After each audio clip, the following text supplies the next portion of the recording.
Out of nowhere, Earth is hit by a devastating alien invasion, and humanity is completely outmatched. No strategy, no weapon seems to work against these relentless creatures. After countless losses, humans finally develop advanced combat suits that give soldiers a fighting chance, allowing them to push back in certain battles. But in the middle of this war, a US major gets trapped in a bizarre time loop, reliving the same brutal fight again and again, dying each time, yet slowly learning how to survive and take down the enemy more efficiently. And just when you think you understand what's happening, something unexpected hits that completely changes the game. I'm talking about Edge of Tomorrow, so let's jump right in. The story reveals that an asteroid carrying alien life forms crashes onto Earth, unleashing creatures known as mimics, who spread rapidly and destroy everything in their path. No army can stop them, forcing global forces to unite and fight as one, using powerful exosuits that boost speed, strength, and firepower. With these,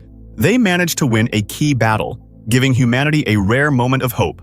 To build on that momentum, the world forms a unified military force made up of elite soldiers, led by the fearless Rita Vrataski, who became a symbol of hope after single-handedly taking down waves of mimics in that critical victory. Because of her bravery, Rita earns massive respect from militaries around the world and becomes a symbol soldiers look up to.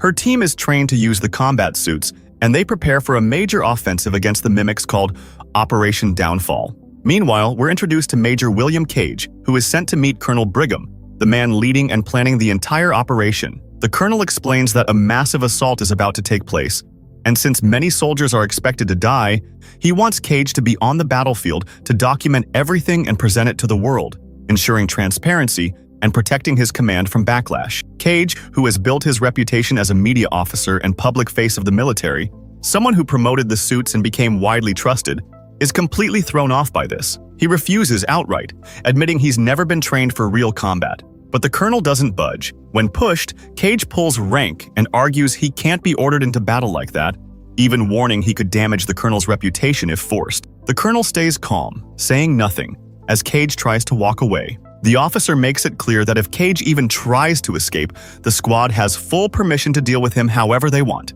Hearing this, Cage desperately tries to explain himself again, but the officer ignores him and walks off, telling him to be ready for the mission. The next morning, Cage and the rest of the soldiers gear up for deployment, all suited up in the advanced combat exoskeletons. The problem? Cage has no idea how to use it. When he asks for help, the others think he's joking. They assume he's just making excuses because he's scared. One of them even tells him he'll figure it out once the fighting starts. Soon, they're flown out in helicopters toward the battlefield. But just as they begin landing, a mimic suddenly attacks midair. The chopper takes a hit, forcing everyone to jump, and the impact alone kills several soldiers while the survivors scatter across the chaos below. Around Cage, troops are getting wiped out within seconds. It quickly becomes clear that what was supposed to be a surprise attack has completely backfired. The mimics somehow knew it was coming and launched their own assault first, turning the mission into a total disaster. As Cage pushes forward, he spots Rita Vrataski locked in combat with a mimic. She kills it and moves toward him.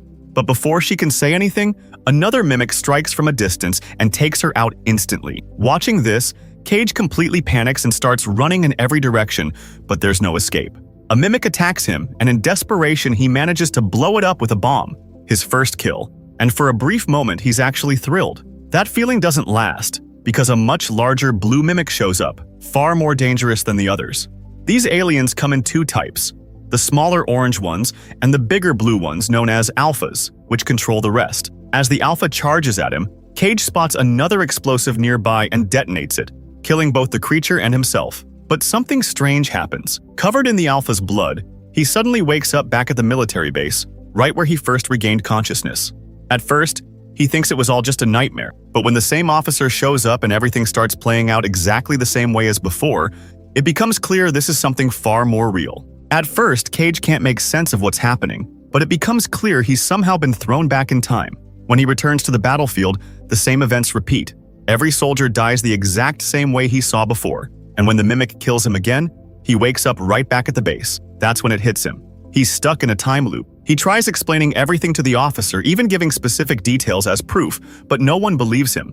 They think it's just another excuse to avoid fighting. Cage keeps warning them that the attack is doomed because the mimics already know it's coming, but his words fall on deaf ears, forcing him back into battle again. This time, though, he starts changing things, saving soldiers who died in previous loops, and surviving longer each time. With every reset, he learns how to use the suit and fight more effectively. Eventually, when he sees Rita again, he decides to save her too, since she dies every single time.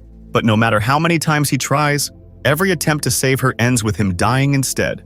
After dying over and over, Cage finally manages to save Rita for the first time, but she immediately notices something's off. His movements are too precise, like he already knew exactly when and where the attack would happen. She quickly realizes he must have prior knowledge of the mimic's behavior, and when he explains the time loop, she becomes the first person to actually believe him. Even so, they can't survive for long because the battlefield is completely overrun, and both of them end up dying again.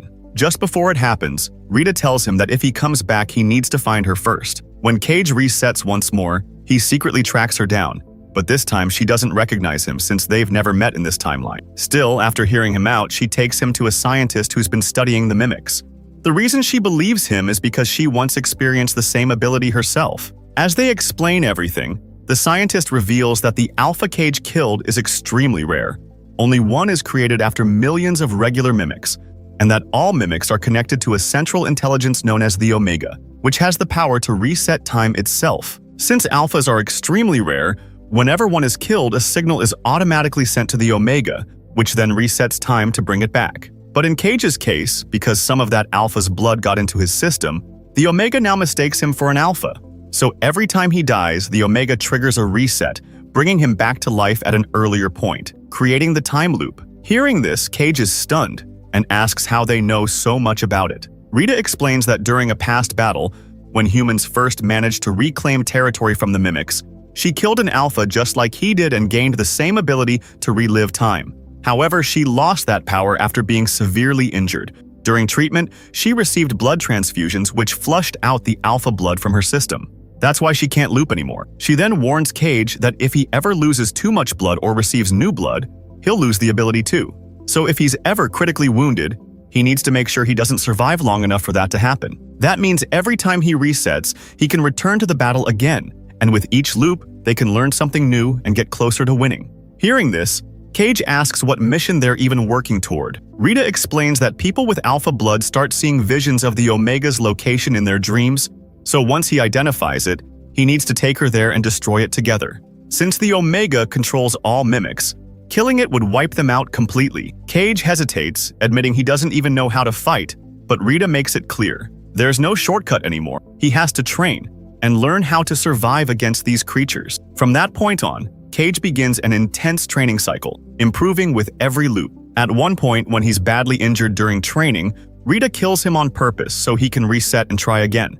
It's also revealed that the mimics already knew about Operation Downfall because the Omega had deliberately let humans win a previous battle, giving them false confidence and baiting them into launching a full-scale attack. In reality, it was all a trap to wipe out humanity. Meanwhile, Cage's combat skills keep improving drastically with each loop, turning him into a far more capable fighter than before.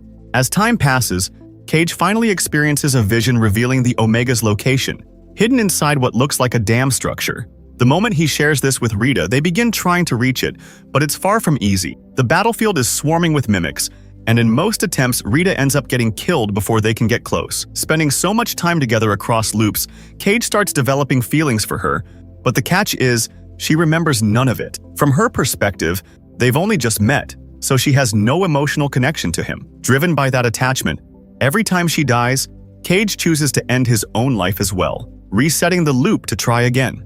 Eventually, he manages to get her out of the battlefield, and they head toward the target in a vehicle, only to be attacked by a mimic on the way. Fighting inside the suit in such a tight space is difficult, but they barely manage to take it down. However, the journey drains both their fuel and suit power, forcing them to abandon everything and continue on foot. They eventually reach a house where a helicopter is parked, hoping to use it to reach the Omega, but as they search for the keys inside, it's clear Rita is already badly injured. Cage patches Rita up and tells her to rest, then makes her coffee. But without asking, he adds 2 spoons of sugar, which instantly tips her off that they've been here before many times and that he already knows where the helicopter key is. Realizing this, she gets furious and demands the key, and Cage reluctantly hands it over. As she heads toward the helicopter, he warns her not to go, explaining that every time they try this, a mimic shows up the moment the engine starts and kills her. And no matter how many times they've attempted it, she never survives. Ignoring him, she starts the helicopter anyway, and just like he said, a mimic attacks and kills her instantly. In the next loop, Cage decides not to involve her at all because watching her die repeatedly is breaking him. This time, he goes alone, fighting his way through the battlefield, reaching the helicopter and flying toward the dam where he saw the Omega in his vision. But when he gets there and searches the area, there's nothing. Then an Alpha appears, and Cage realizes the truth. The Omega showed him that vision on purpose to lure him in and strip him of the Alpha blood. The moment he understands this, he doesn't hesitate. Before the Alpha can attack, he drowns himself, resetting the loop once again.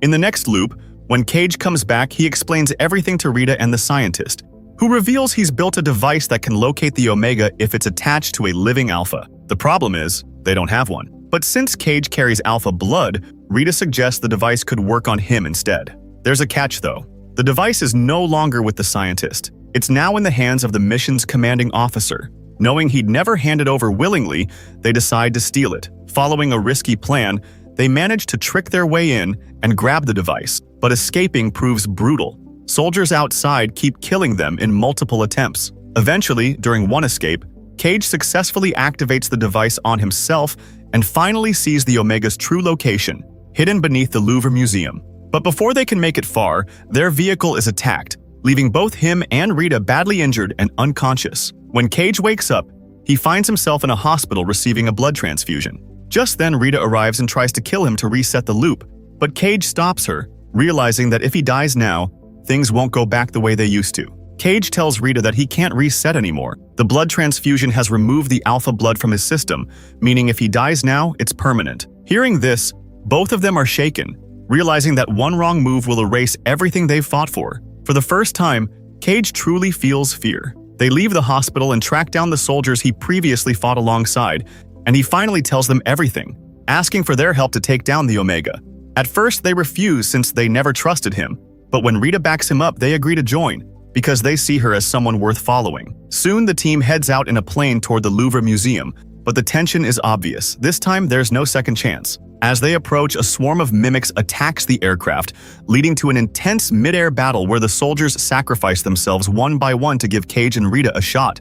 With their help, the two manage to reach inside the museum, injured but alive, and discover the Omega hidden beneath water, guarded by an Alpha. Cage quickly forms a plan. He'll distract the Alpha while Rita dives in to kill the Omega, but she refuses, knowing he's too badly injured to pull it off. Rita takes on the responsibility of distracting the Alpha and hands Cage an explosive, telling him to finish the Omega.